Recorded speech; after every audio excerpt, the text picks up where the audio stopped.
Hi, my name is Abigail Williams, and my presentation is called Deterrence Through Death.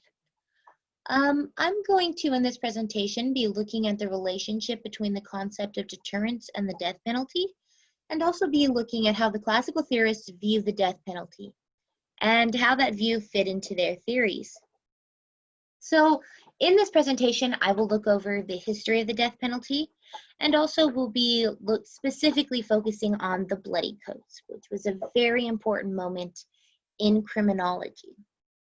I will also be looking at deterrence and how it does relate to the death penalty, but also I will look at Beccaria's definition of deterrence and how he thinks one can deter crime. I will also be looking at how the classical theory views the death penalty and how they view it fits into their theories. So first and foremost, we're going to look at the history of the death penalty. So the death penalty has actually existed since the Babylonian time. There were 25 laws that resulted in the death penalty. This, again, it has existed for a long time. Egypt had death penalty. Rome had death penalty. Greece had death penalty. Any major civilization you can think of had a version of the death penalty. And we know this because of things like crucifixions, burning at the stake, drowning, beating to death, stoning, drawn and quartering, hanging, and most recently in America, we have lethal injection, electrocution, things like that. Now, the death penalty reached its peak during the 1700s in Britain with what is called the Bloody Coats. The reason I use the term peaked is because once that moment hit in England, it drastically dropped. The Bloody Codes were abolished and the death penalty started going down. And we are at the moment in time where it's kind of leveling out, where the death penalty is not a common occurrence, but at the same time, it is at the same time. It's a dual thing. Now, the Bloody Codes. The Bloody Codes is a time period in England, which is very important to criminology because the classical theorists created the classical theory as a critique to what was happening in England. In 1688, 50 crimes were punishable by death in England. In 1850, there were 15 crimes that were punishable by death. Some of these included being in the company of gypsies for a month, malicious maiming of cattle, damaging Westminster's Bridge, impersonating a Chelsea pensioner, strong evidence of maladies in children 7 to 14 years old, stealing from a shipwreck, general poaching, begging without a license if you are a soldier or a sailor, writing a threatening letter, destroying a turnpike road, stealing from a rabbit wren, and being out all night with a blackened face. Now you're going to notice I skipped over pickpocketing, and that was because pickpocketing, if you pick something that was less than 5 shillings, then you were not punishable by death. That was not an option.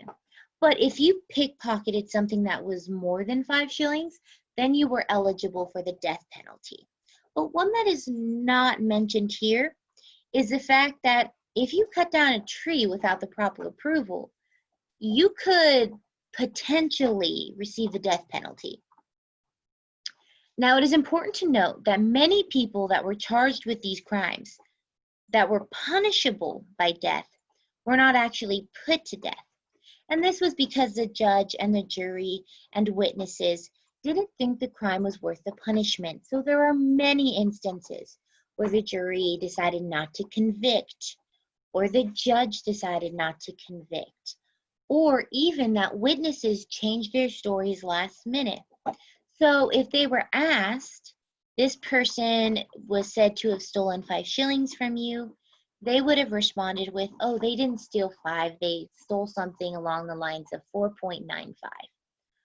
They would just get under that mark, so the person was not eligible for the death penalty. Again, this was because people didn't think the crime that was committed was worth the punishment of death. Now, deterrence and the death penalty have a long and complicated history. Many people think that the death penalty deters crime, but there is a lot of evidence that disputes that. Specifically during the time of the Bloody Code. These codes existed, this law existed, and there were so many of them. But the crime still took place. The crime still happened. There was not a decrease in crime. And this may have been due to the fact that people knew that they wouldn't get punished by death, but it's also very clear to see that this idea of cutting down a tree without the proper approval could result in the death penalty wasn't a deterrent to some people. But now we have modern day science and modern day criminology. And there was a study conducted in by the University of Colorado Boulder by a graduate student and her professor in sociology, and they determined that the death penalty doesn't work as a deterrent. The death penalty simply does not stop people from committing a crime.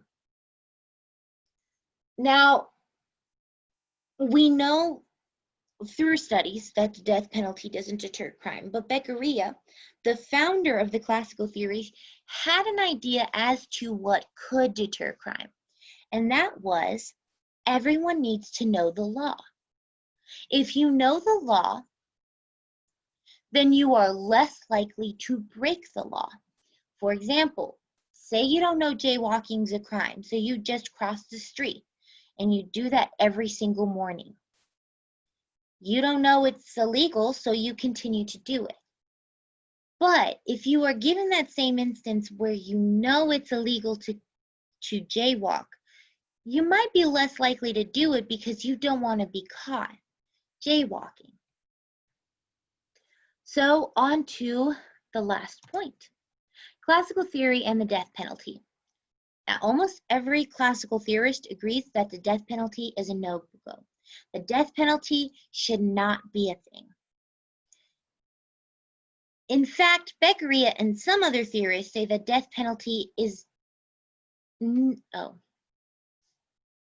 fact, Beccaria and other theorists say that the death penalty is not an equal punishment to most crimes. Yes, you took somebody's life, but is that fair that you lose your life?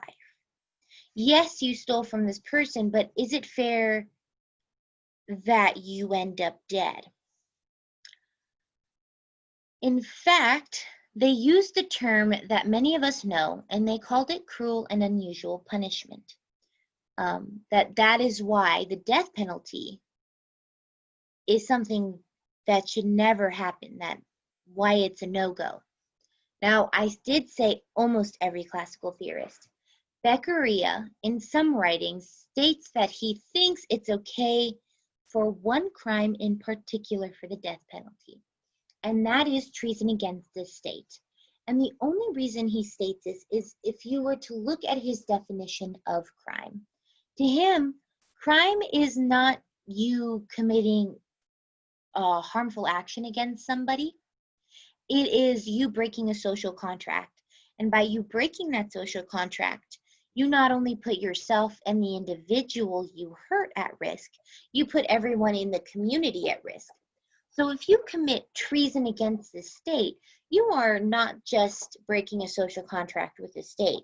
You are putting every single person who exists in that state in danger. And thereby, it is an equal punishment to have the death penalty.